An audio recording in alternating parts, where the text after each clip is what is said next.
میرا نام سائمہ ہے۔ میری شادی کو ابھی 3 سال ہی ہوئے تھے کہ میرے شوہر کو کاروبار کے سلسلے میں اسلام آباد شفٹ ہونا پڑا۔ اسلام آباد شفٹ ہونے کے بعد ساجد بہت محنت سے کام کرنے لگے اور میں نے بھی گھر میں ٹیوشن سینٹر کھول لیا، جس سے میرا وقت بھی گزر جاتا اور پیسے بھی آ جاتے۔ ہمارے گھر کے قریب ہی ساجد کی پھپھو کا گھر تھا، جو اکثر ہمارے گھر آتی جاتی رہتی۔ ایک دن طبیعت خراب ہونے کی وجہ سے ساجد بھی گھر تھے اور ان کی پھپھو بھی آئی ہوئی تھی۔ مجھے بلا کر کہنے لگی، سائمہ بیٹی، تم باقی بچوں کو ٹیوشن پڑھاتی ہو، میرے بیٹے کو بھی ٹیوشن پڑھا دیا کرو گی۔ اس سے پہلے میں کچھ بولتی، ساجد بولے، پھپھو، اس میں پوچھنے والی کون سی بات ہے؟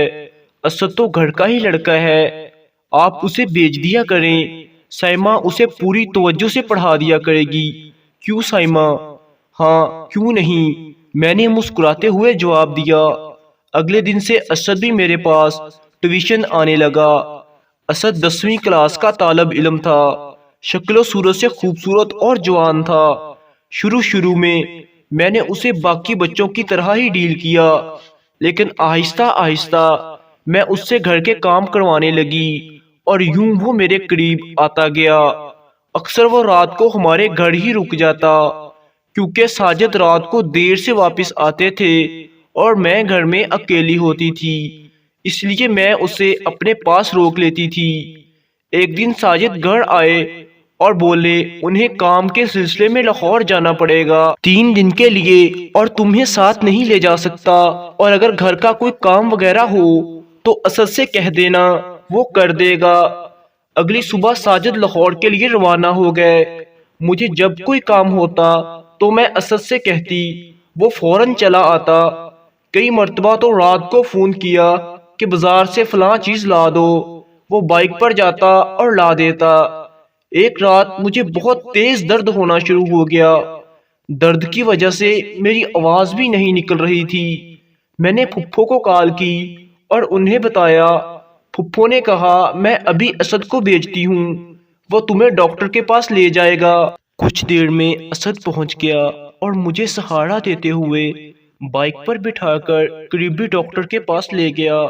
ڈاکٹر نے کہا، گھبرانے کی کوئی بات نہیں ہے، یہ میڈیسن کھا لیں، صبح تک بالکل ٹھیک ہو جائے گا۔ اسد مجھے واپس گھر لے آیا اور بیڈ پر لٹا دیا۔ اسد میرے پاس ہی رک گیا۔ صبح کو میری طبیعت سنبھلی تو میں نے اسد سے کہا، منہ ہاتھ دھو لو، میں ناشتہ بناتی ہوں، ناشتہ کر کے جانا۔ اسد نے میری طرف دیکھا اور کہا، جیسا آپ کہیں۔ میں ابھی کچن میں داخل ہوئی تھی کہ اسد میرے پیچھے آ گیا اور کہنے لگا، آج آپ بہت خوبصورت لگ رہی ہیں۔ میں نے مسکرا کر کہا، شکریہ جو تم رات کو آ گئے، ورنہ شاید میں مر ہی جاتی درد سے۔ اسد نے نرم لہجے میں جواب دیا، یہ تو میرا فرض تھا۔ میں اپنے کام میں مصروف ہو گئی اور وہ باتیں کرتا کرتا میرے قریب آ گیا۔ اچانک سے اس نے میری کمر پر ہاتھ رکھا اور مجھے اپنی طرف کھینچ لیا۔ میں پوری طرح سے اس کی گرفت میں تھی۔ اسد نے مجھے اٹھا لیا اور کمرے میں لے گیا، اور نہ چاہتے ہوئے بھی میں اسد کے ساتھ وہ کر گزری جو نہیں کرنا چاہیے تھا۔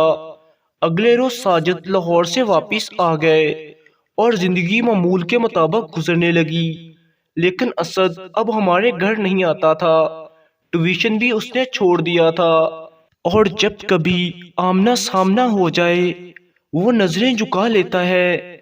میری ان تمام لوگوں سے گزارش ہے جو کسی بھی نامحرم کو اپنا محافظ سمجھ لیتے ہیں، خدارا ایسا مت کریں۔ جب 2 نامحرم اکٹھے ہوتے ہیں تو تیسرا شیطان ہوتا ہے۔ میں نے بھی اس وقت شیطان کے بہکاوے میں آ کر نہ چاہتے ہوئے یہ گناہ کر ڈالا۔